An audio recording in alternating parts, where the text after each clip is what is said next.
Welcome to habit number 4, the habit of facing your fears.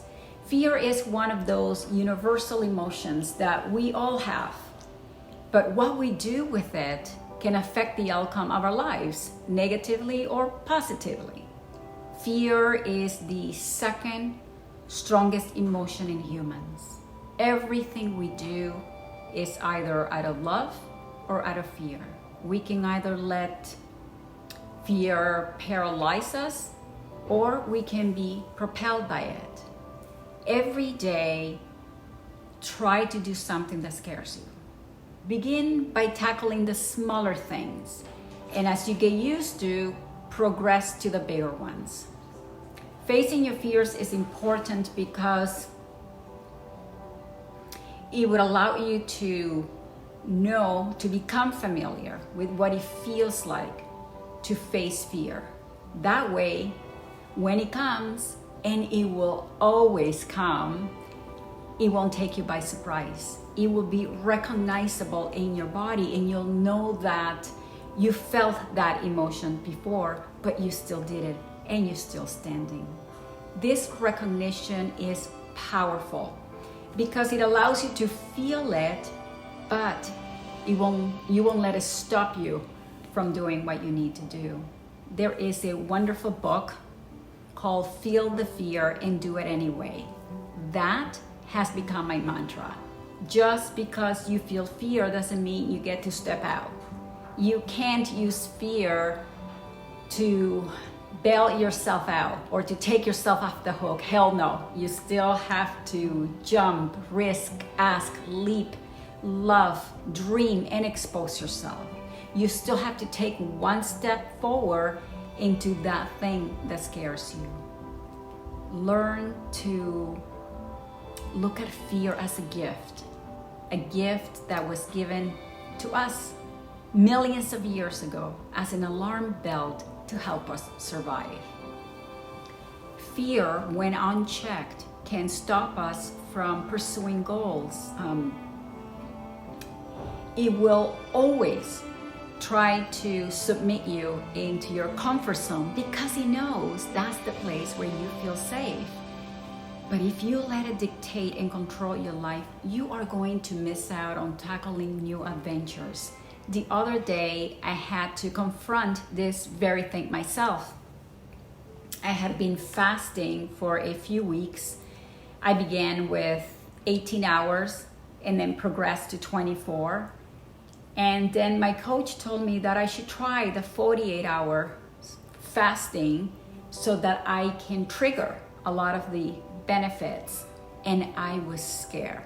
Immediately, my mind began to tell me all kinds of reasons why it was not a good idea. It's too hard, it's too scary, you're gonna be too hungry, it's too difficult. Anyways, the list went on and on. So I listened to the fear, but I said that I was gonna do it anyway, just like the title of the book. So I prepared some bone broth to tide me over for the next 24 hours. So at the 24-hour mark, I began to sip my clear broth, nice and hot. And then, the next 24 hours passed, and I discovered that at the end of my 48 hours, it was fine.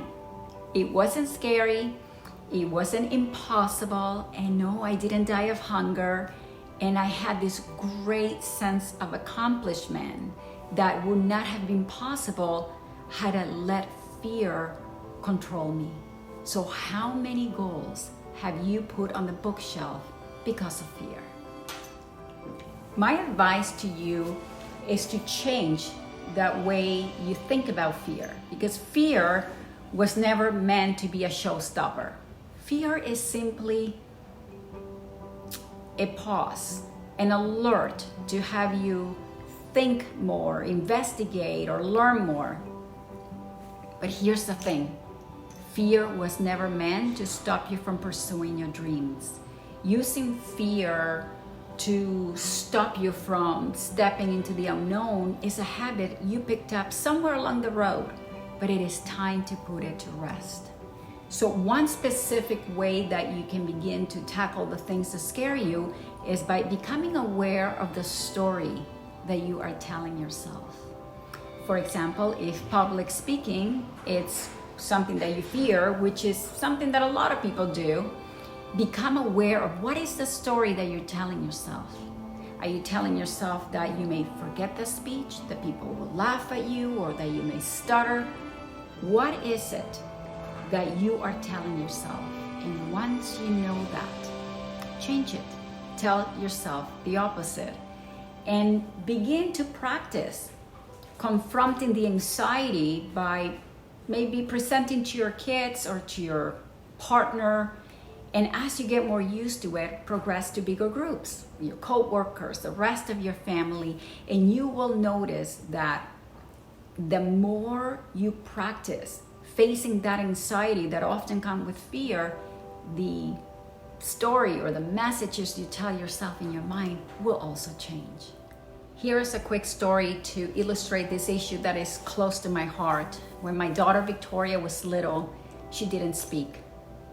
She suffered from a condition called selective mutism, which is a severe anxiety disorder that made her afraid to speak.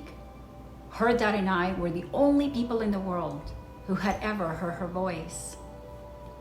Now, I won't go into too many details about this because that's a story for a different video. But the point that I want to make here for you is that this little girl, who is my hero, who was afraid to speak due to some extraordinary fear inside of her, had to work daily at overcoming it. I remember that part of her therapy was for us to create opportunities for her to go talk to strangers and, ask them something. She had to do 10 of those a week.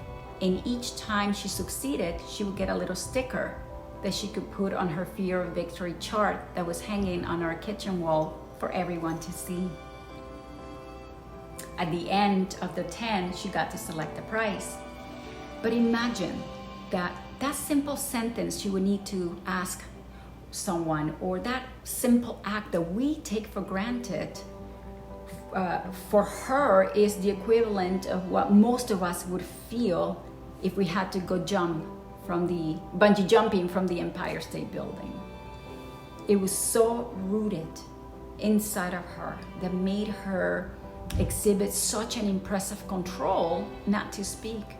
But every day she kept facing her fear. And by grade 4, Victoria found her voice. And what a powerful voice that was. She went from mute to winning public speaking competitions to later joining the debate team. Now, was she scared to speak in front of, large numbers of people? Yes, she was. She still is.